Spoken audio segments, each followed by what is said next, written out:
हाल तक आ गए थे इन दोनों की तो वह दुनिया। अरसल था, इसी दिन का खौफ था तो हारून मंसूर को लाहक था। आखिर वो हया नामी बला इनसे अरसल छीन चुकी थी। इनकी बैन ज़दा आंखें तो रोने से लाल थीं। सिकंदर और दिलावर ने हारून को हर मुमकिन हौसला दे तो दिया था, मगर इनकी आंखें सूरत बरसात बहती जा रही थी। रूही और माहम गर ही थीं, जबकि मुकमिल भी अब आंखें नम किए उबैद के सीने से लगी इसे हौसला दे रही थी, जो अरसल की इस तकलीफ़ पर एक बार फिर उजड़ा हुआ बेहाल दिखाई दे रहा था। महरीन की आंखें भी इस नागहानी हादसे पर छलक रही थीं। जितनी मोहब्बत उन्हें उबैद से थी, इतनी ही अरसल से थी। पिछले 2 घंटे से अरसल आईसीयू में था, कोई कुछ बता नहीं रहा था। उबैद को यूँ महसूस हो रहा था जैसे किसी ने इसके अरसल पर नहीं बल्कि इसके दिल पर गोली चलाई हो। मुकमिल, इसे कुछ हुआ तो मैं जी नहीं पाऊंगा। वो मेरी ज़िंदगी का सरमाया है। वो गोली मुझे क्यों नहीं लगी? जालिम हम सबको हलकान करके खुद बेजान पड़ा है। नहीं देख सकता इस कमीने को ऐसे। तुम दुआ करो इसे कुछ ना हो। उबैद का रोना देखकर तो हारून की आंखें भी दर्द करती नमी से पुरनम होती गईं। खा गई है वो मेरे बच्चे को। कितना मना किया था इसे। लानत भेजता हूँ मैं ऐसी मोहब्बत जो मेरे बच्चे पर जुल्म बनकर नाजिल हुई है। हारून की लरजती आवाज़ पर दिलावर ने उन्हें कंधे से लगाए मोहम सी तसल्ली दी, मगर वो बेहद दिलबर्दाश्ता थे। सिकंदर अब उठकर मुकमिल और उबैद की तरफ आए और उबैद के साथ बैठते हुए इसे खुद में समो गए। सबसे ज़्यादा हलकान और निडाल तो उबैद ही था। निम्रा तो बस आईसीयू के दरवाजे की सिमत नज़र बांधे महरीन के साथ लगी रो रही थीं। हौसला करो यार, अल्लाह खैर करेगा, हमारे अरसल को कुछ नहीं होगा। दिलावर अब खुद भी बेजान से थे। बैठे बैठे ये अनहोनी होकर तो सबको हिला गई थी। मुकमिल तो उबैद को देख देख कर अफसुर्दा और रंजीदा थी, जो यूं था जैसे इससे वाकई किसी ने दिल निकाल लिया हो। आईसीयू के दरवाज़ा खुलने की देर थी कि उबैद और हारून बेकरारी से डॉक्टर की जानिब लुढ़के थे। हर कोई पत्थर हुआ था। आप में से हया कौन है? वो सब जो अरसल की खैरियत जानने को बेकरार थे, डॉक्टर के ऐसे सवाल पर सुनकर होकर हैरानगी और दुख में लिपट चुके थे। खुद डॉक्टर साहब की ये खौफजदा शक्ल देखकर चौंक चुके थे। क्या हुआ है डॉक्टर साहब? सिकंदर ने ही तजस्सुस लिए पूछा। आपके पेशेंट अब खतरे से बाहर हैं, मगर वो नीम बेहोशी में भी हया का नाम ले रहे हैं। गोली इनके दिल से दूर लगी थी जो हमने निकाल दी है। आप सब हया को ले आइए। आपके मरीज़ का आधा इलाज वही है, वो दूसरा इनको 1-2 वीक तक बेड रेस्ट करवाइएगा। ब्लड काफ़ी बह गया था, जिसकी वजह से कुछ रोज़ कमज़ोरी रहेगी। हया को लाजमी बुलवा लीजिए। डॉक्टर जिस फुर्ती से बाहर आया था, इसी रफ्तार से दोबारा इन सबको वर्ता हैरत में डाले वापस अंदर जा चुका था। सबके चेहरों पर खुशी और शुक्रगुजारी थी, मगर उबैद की आंखों में अभी भी गुस्सा और नमी थी। कमीना कहीं का अभी भी इस डाइन को याद कर रहा है। एक ऐसा बेटा है आपका आंटी, क्यों ये इतना ढीठ है? इस लड़की की याद इसे मौत के पास भी आ रही है। हया मलिक बदकिस्मत तरीन होकर भी खुशकिस्मत क्यों है? आखिर मेरी हसरत है कि काश मैं हया मलिक की जान ले सकता। आह अरसल मेरे यार। उबैद जिस शिद्दत से दाड़ सकता था, इस शिद्दत से दाड़ा था। इसे आज पहली बार अरसल मंसूर पर बेइंतहा गुस्सा था। निब्रा की आंखें रोने के बावजूद मुस्कुराई थीं, मगर हारून मंसूर की हालत भी उबैद से मुख्तलिफ ना थी। वो मोहब्बत का बादशाह है, मुस्कुराहट का सिकंदर है। अरसल मंसूर ने बताया है कि मोहब्बत क्या होती है। मुझे फ़ख्र है कि अरसल मंसूर मेरा बेटा है। निम्रा की आंखों में सिर्फ रश्क था। सिकंदर, महरीन और दिलावर के चेहरे रोशन थे, मगर उबैद मलिक खुद को बेहद बंदा महसूस कर रहा था। मुकमिल ने अपना हाथ उबैद के हाथ में डाले इस बपरे शख्स को पुरसकून करना चाहा, मगर वो बहुत तकलीफ़ में था। एक बार ये ठीक हो ले, इसकी ट्रीट तो मैं करूँगा, उबैद ने कहा तो गुस्से से था, मगर सबके चेहरे पर हंसी लौट आई थी। उबैद का दिल हंसने को नहीं था। वो ना जाने क्यों बस रोना चाहता था। जाओ इसे ले आओ, मेरे अरसल का इलाज वही है। निम्रा ने उबैद के करीब आते कहा तो उबैद के माथे की रगें मजीद गुस्से से तनी थी। नहीं है वो अरसल का इलाज, मैं इसी लड़की को अब अरसल के करीब भी बर्दाश्त नहीं करूँगा। हारून की दाढ़ पर वो सब ही फिक्रमंद थे। वो अरसल को एक बार फिर मौत के मुंह में कैसे झोंक देते। दिलावर ने आगे बढ़कर इनको कंधों से थाम कर पुरसुकून करना चाहा, मगर वो तो गजबनाक हो चुके थे। तुम लोग जाओ। दिलावर साथ ही मुकमिल और उबैद को जाने का कह चुके थे। उबैद का तो हया को मारने का दिल था, मगर वो भी बेबस था। वो जालिम ही तो अरसल का वाहिद इलाज थी, और कमीना इसे अपना खून तक माफ़ कर चुका था। मुकमिल मुस्कुराती हुई उबैद का हाथ पकड़े ज़बरदस्ती बाहर की सिमत ले गई थी। अब दिलावर मुतमईन अंदाज में हारून की तरफ मुड़े थे। हया ने खुद को मारने की कोशिश की थी, और अरसल इससे गन लेने आगे बढ़ा तो इस छीना तानी में फायर हो गया था। हया लाख बुरी सही, पर ये भी तो देखो कि अरसल सिर्फ इसे पुकार रहा है। इसे हम सब याद नहीं हैं, इसे अपनी मोहब्बत याद है। मैं खुद हया को अरसल के काबिल नहीं समझता हारून, मगर मोहब्बत का एक असूल है कि ये जितनी जालिम होती है फिर इतनी रहमदिली भी दिखाती है। हया ने आज तक जो किया वो जानबूझकर ज़िद में किया, पर इसने आज जो किया वो कहीं ना कहीं अरसल की मोहब्बत में किया। अरसल की अच्छाई का लेवल आसमान तक था और हया की बुराई का लेवल भी इंतहा की बुलंदी पर था। इस सब सिचुएशन ने हया को वहशी बनाया है। वो मर जाने और मार देने की हद तक चली गई थी। यकीन करो कि ये आखिरी हद थी जिसके साथ अरसल मंसूर जुड़ता है। वो हर दलदल से बाहर आ जाता है। उबैद को देख लो और बहुत जल्द हया मलिक को देखना, एक मौका दे दो। मेरी सिफारिश पर एक बार हया मलिक को माफ़ कर दो। दिलावर आज हया की हिमायत में बोले थे। बाई की और हया की तमाम तर नाइंसाफ़ी के बावजूद कुछ दूर खड़े जवाद और मैमूना तो ज़मीन में गड़ गए थे।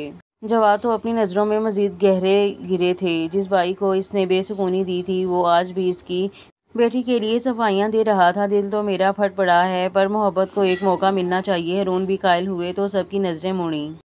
सामने मैमूना और जवाद थे। दोनों की आंखों में पछतावा था। जवाद मलिक ने अपनी तमाम तर अना के अपने दोनों हाथ उठाकर इन सब के आगे जोड़ दिए। हमजा घर ही रुका था क्योंकि हया की हालत मैमूना से संभाली जाना इसे नामुमकिन लगा था, जबकि जवाद और मैमूना अपना फ़र्ज़ निभाने आ चुके थे। मैं माफ़ी के लायक तो नहीं, कहीं से नहीं, पर हो सके तो आप सब मुझे माफ़ कर दें। हया की बदहवासी और बेसुकूनी मुझे सज़ा के तौर मिली है। मेरी बेसुकूनी, खाली हाथ और आंखों में पछतावे की नमी, मैंने बहुत बुरा किया। मुकम्मिल उबैद और शायद अपने और हया के साथ भी इसका कोई कसूर नहीं है। वो तो बस ज़िद्दी थी। इसे कातिल तो इसके इस बदबख्त बाप ने बना दिया है। खुदा गवाह है कि मुझे अपने किए पर हकीकी नदामत है। अपनी अना को दफन करना ही जवाद मलिक जैसे खुदपरस्त इंसान की सज़ा थी, क्योंकि जब ऐसे किसी शख्स को माफ़ी पर मजबूर कर दिया जाता है तो यही इसका सबसे बड़ा खसारा होता है। हारून और सिकंदर के चेहरे तो माफ़ीनामा देने पर कतई तौर पर रजामंद ना थे। सिकंदर कैसे माफ़ कर पाते, मगर इनका दिल अज़ल से बहुत नाजुक था। बेटी वाले थे, कैसे एक बेटी के बाप की ये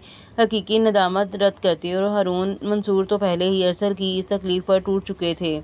टूटे और ज़ख्मी अंदाज से वो जवाद मलिक का शर्मिंदा भीगा चेहरा देखकर दुखी हुए थे। अल्लाह माफ़ करने वालों को पसंद करता है। भाइयों, मेरी खातिर मेरे भाई को माफ़ कर दो। जवाद का दिल मज़ीद फटा जब दिलावर ने तकलीफ़ में लिपटी नज़र अपने इस सितम ज़रीफ़ मगर हल्कान भाई पर डाली। ख़वातीन तो राज़ी और रज़ानम रंज ज़दा आंखें लिए मुस्कुराई थीं। आपको अपनी किस्मत की बुलंदी का अंदाज़ा कर लेना चाहिए। ये भाई देखिए इसे, इस भाई ने आपकी सबसे ज़्यादा ज़्यादती सहकर भी उफ़ नहीं की, उल्टा हमसे आपको माफ़ी दिलवाने पर बज़द है। और मेरा अरसल जो मौत की आगोश में होकर भी आपकी बेटी का मुंतज़िर है। आपके हर सितम की खुले आम माफ़ी कबूल हो गई है। आप जालिम होकर भी खुश नसीब हैं। हारून उठकर जवाद के सामने आए और इनके बंधे हाथों को थामे एक बार फिर इस शख्स को आईना दिखा गए थे। सिकंदर भी मुस्कुरा कर आगे बढ़े और जवाद को खुद से लगाते हुए एक ज़ोरदार थपक रसीद किए हंस दिए। हारून ने भी गले मिलने का ये फरीज़ा बखूबी निभाया। मैमूना भी रोई। सिमरीन और निम्रा से बारी बारी गले मिली। जवाद की नज़रें अब अपनी ज़िंदगी से सबसे बड़े और प्यारे सरमाए पर थीं। उस दिलावर की आंखों में अभी तक दर्द था। जवाद ने तकलीफ़दा आंखें और अपनी बाजू खोले। इस अजीम भाई को भी सीने से लगाना चाहा था जो आज जवाद को बिल्कुल रूठा बच्चा लग रहा था।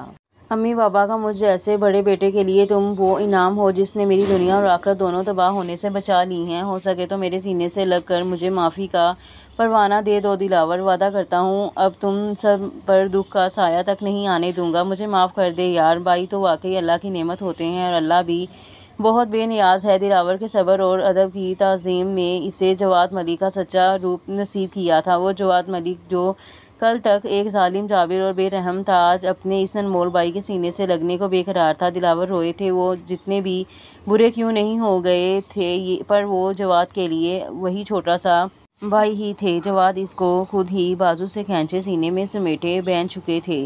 दोनों भाइयों के सीने में सच्ची ठंडक उतरी थी। सभी रोए मुस्कुराए थे। बेरहमी और सितम का वक्त खत्म हो चुका था। खुशियाँ सबके दरवाज़ों पर दस्तक दे रही थीं और वो पगला जिसकी ये दिलवाली एक और कुर्बानी रंग ले आई थी। हया मलिक और अरसल मंसूर की ज़िंदगी का फैसला इस हादसे ने मज़ीद पुख्ता कर दिया था।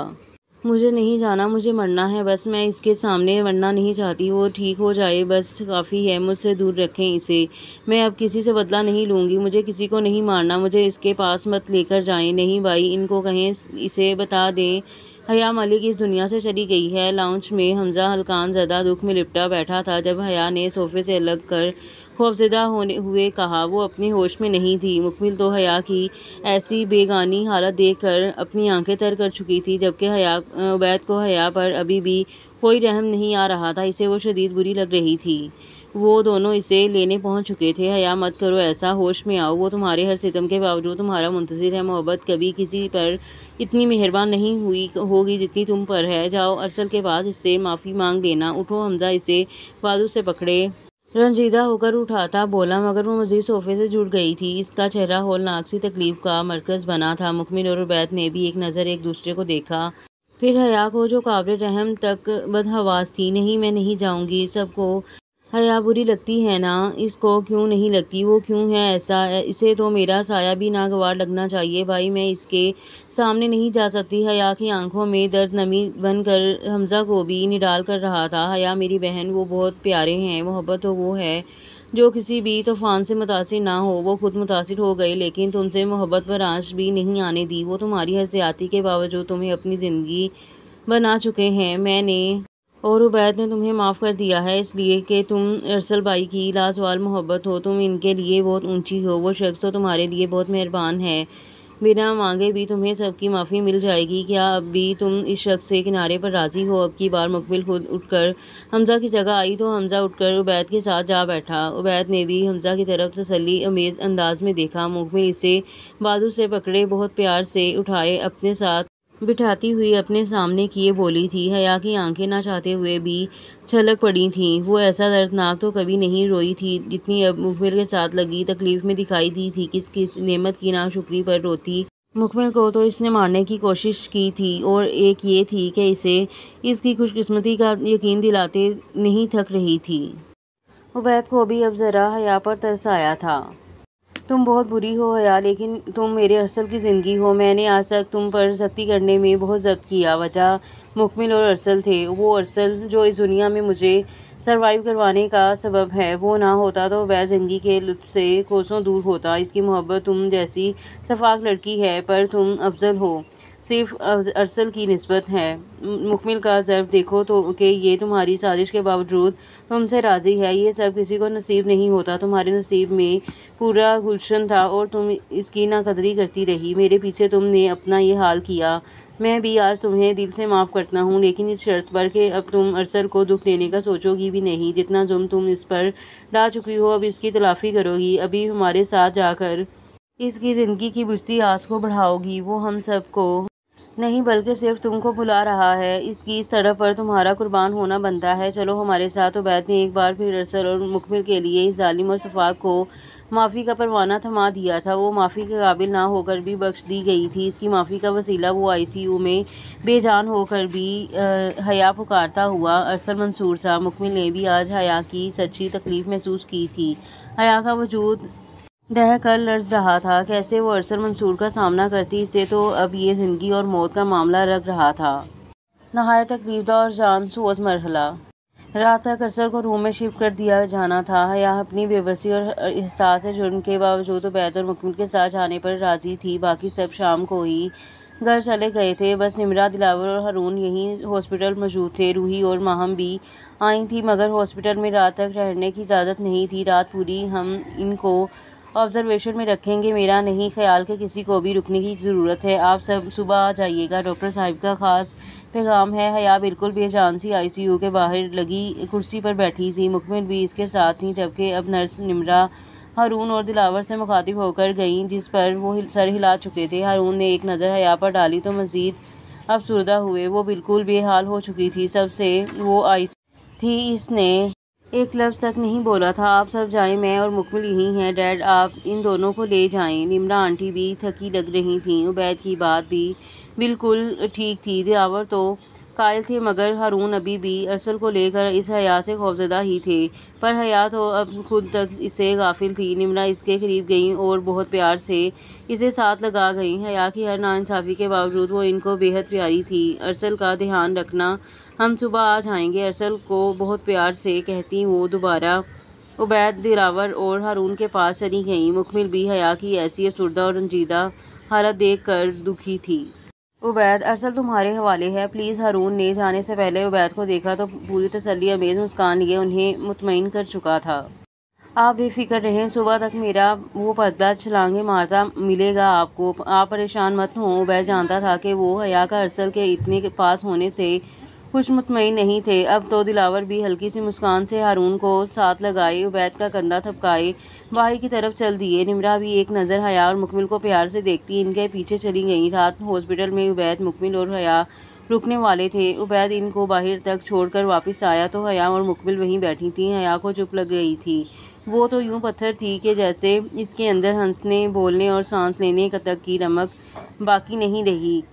उबैद भी हल्की सी उदासी में लिपट कर हया के साथ आकर बैठ गया था। हया, अरसल को रूम में शिफ्ट कर दिया गया है, आओ तुम्हें इसके पास छोड़ आऊँ। उबैद ने हया के साथ बैठी अपनी निडाल शहजादी को देखा तो मजीद उदास हुआ। हया तो पथराई हुई चेहरा नफी में हिलाकर इन दोनों को मायूस कर रही थी। वो तुमसे मिलना चाहेगा, जब इसे होश आएगा तो वो तुम्हें ढूंढेगा। मैं जानता हूँ तुम ये सब नहीं कर पा रही, पर एक बीवी होने के नाते अब ये तुम पर फ़र्ज़ है। चलो। हया की आंखें फिर से भरने लगीं, किनारे तक नमी आई तो गालों पर सेल रवां गुजरने लगा। वो इस शख्स का सामना करने से पहले मर जाना चाहती थी। आई एम सॉरी, तुम दोनों मुझे माफ़ कर दो प्लीज़। हया के आंसू आज ना मुकमिल को भाए थे ना उबैद को। उबैद तो इसे पहले भी बहन समझता था और अब जब इसने हया को माफ़ कर दिया था तो अब इसके लिए अरसल की मोहब्बत के रूप में बहुत अहम थी। मुकमिल ने बहुत प्यार से हया के चेहरे की पागल नमी हटाई तो वो मज़ीद रोई थी। तुम हमसे माफ़ी मत मांगो हया, हमने माफ़ कर दिया है, बस हमारे अरसल भाई को बहुत सा खुश रखना। चलो ना,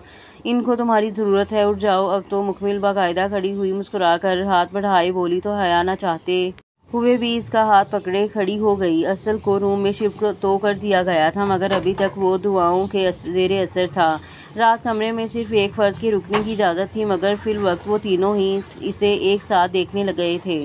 उबैद ही पहले अंदर इंटर हुआ था। दिल तो इसका वाकई फटा था। इसे अरसल अपने हर सू हंसता हंसाता दिखाई दे रहा था। वो जो हकीकत में इन जालिम बेरहम मशीनों में जकड़ा था, इसके सीने पर पट्टी थी और ऑक्सीजन मास्क लगा था। मुकमिल भी रोज़ सी दी थी। हया तो दरवाजे में ही पत्थर हो गई थी। वो यहाँ से भागकर कहीं रूपोश हो जाना चाहती थी। वो इस शख्स की बंद आंखों की जिम्मेदार थी, इस दिल पर जख्म देने की जिम्मेदार थी जिसमें वो खुद रहती थी। हया का दिल तो किया, पूरा वजूद लर्ज उठा था तो ऐसे बहुत बुरा लग रहा था। मेरे यार जल्दी से ठीक हो जा, तेरा ये कमज़ोर उबैद तुझे यूँ नहीं देख सकता, तुझ पर तो मेरी जान कुर्बान है। अरसल उबैद दिल बर्दाश्ता सा इसके करीब बैठे इसका मजबूत मगर बेजान हाथ थामे रूहानसा हुआ था। मुकमिल ने आगे बढ़कर उबैद की बाजू पर हाथ फेरे तसल्ली दी। हया हनूज वहीं दरवाजे के पास जमी थी। हौसला करे उबैद, अरसल भाई बहुत जल्द पहले जैसे हो जाएंगे। हया यहाँ आओ। मुकमिल ने मुड़कर हया को देखते कहा मगर वो तो शायद अगर आगे आती तो गिरकर फना हो जाती। मैं इसे नहीं देख पा रही, प्लीज़ मुझे जाने दो। हया से तो तकलीफ से बोला ही नहीं जा रहा था और वो चली भी जाती अगर अरसल के होंठ लर्जिश में इसका नाम ना पुकारते। हया, अरसल की बेतरतीब सांस बहुत मदम सा इसका नाम पुकार रही थी। वो बंद आंखों के बावजूद इसी को याद कर रहा था। उबैद उठकर थोड़ा करीब हुए, झुका और अरसल का माथा चूमा, उठकर हया की तरफ आया जो बस फूट फूट कर रो देने वाली थी। देखो इसने तुम्हें पुकारा है, जाकर इसका हाथ पकड़कर इसे महसूस करवाओ कि हया इसके पास है। आ जाओ। उबैद बहुत नरमी से हया का हाथ पकड़े बेड तक लाया जिसके लिए अब खुद को संभालना बहुत नामुमकिन था। उबैद ने इसे अरसल के पास बिठाकर खुद मुकमिल का हाथ पकड़कर अपने सीने से लगा गया था। हया की आंखें छलक पड़ी, वो इस शख्स को वाकई नहीं देख पा रही थी। इसे कहो ना हया को मत पुकारे, हया इसकी किसी पुकार के काबिल नहीं। ये आंखें मुझ पर खुलें तो मैं यहीं मर जाऊंगी, प्लीज़ मुझ पर रहम करो, मैं नहीं चाहती कि ये मुझे देखे। हया की आवाज़ लर्ज कर अपना और इन दोनों का दिल दहरा रही थी। मुकमिल और उबैद भी बहुत बेहाल हुए थे। हया अरसल की बहुत मदम पुकार पर हया का दिल मज़ीद फटा था। उबैद ने एक नज़र मुकमिल पर डाली और इसलिए कमरे से बाहर निकल गया। हया ने अरसल का हाथ देखा जिस पर ड्रिप लगी थी, इसकी सीने पर बंधी पट्टी जिसकी गहराई में सुर्ख होता खून दिखाई दे रहा था, इसकी गर्दन की वो बहुत मदम हल्की गर्दिश करती रगे, इसका बहुत थका हुआ चेहरा, उखड़ी सांस जो इसका पूरा वजूद हिला रही थी, वो बद आंखें जिनने पीछे हया मलिक को आज अंधेरा दिखाई दिया था। वो सारे का सारा ना चाहती थी, इस शख्स की मोहब्बत पर रोना चाहती थी। वो इसे छूने तक की हिम्मत नहीं कर पाई थी। वो बस इसे देखकर रोती रही, ना जाने अपने किस किस खसारे पर। आए कहाँ कहाँ से हमें देखने तबीब, चश्माने नीमबाज ने बीमार कर दिया। हाय तेरी बला की मोहब्बत ने ए परी, क्या क्या बलाओं से हमें दो चार कर दिया। होले होले ख्वाबनाक की कैफियत में मदर सर बिखरे थे। वाकई इस दिल वाले का तबीब पहुंच आया था। हया ने खाने से साफ मना कर दिया था। तुम तो खा लो। उबैद अपने और इसके लिए सैंडविच और काफ़ी ले आया था, मगर मुकमिल का दिल भी कुछ खाने को नहीं था। वो दोनों रूम के बाहर ही बैठे थे। उबैद को अब मुकमिल की भी फिक्र थी, जो इसके साथ ही सुबह से हलकान हो रही थी।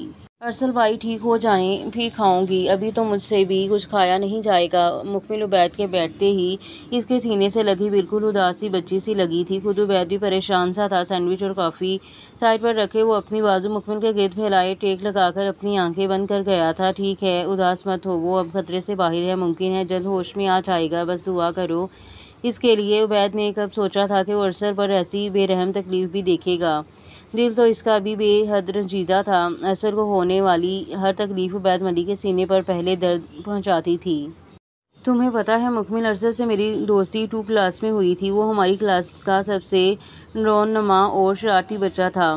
इतना शरारती कि तुम्हारी सोच है। मम्मा मुझे टिफ़िन देती थी, मगर रोज़ मैं जब खोलता तो मुझे खाली डिब्बा मिलता। हा हा हा, कमीना, पूछना तो दूर बिना बताए खा जाता था। मैं भी साधु था, कभी ना घर बताया और ना क्लास से पूछा कि मेरा टिफ़िन किसने लिया। बस फिर एक दिन बड़ी शराफत से मेरे पास आया और अपनी सारी वारदातों का रजिस्टर खोलकर अपना टिफ़िन भी ले आया। कहने लगा कि भाई तुम बहुत प्यारे लगते हो, चलो आज से मेरा टिफ़िन तुम ले लिया करना। मुझे छुप छुप कर देखता था, मैं किसी से ज़्यादा फ्री नहीं होता था, मगर अरसल की शरारतें और कंपनी मुझे भी अच्छी लगती गईं। वो मुझे पता नहीं कौन कौन सी अपनी शरारतों की कहानियाँ सुनाया करता था। उबैद के चेहरे पर अपने इस हसीन वक्त को याद करके चाशनी उभरी तो मुकमिल भी हंस दी थी। उबैद बड़े मज़े से इसे अरसल का बता रहा था।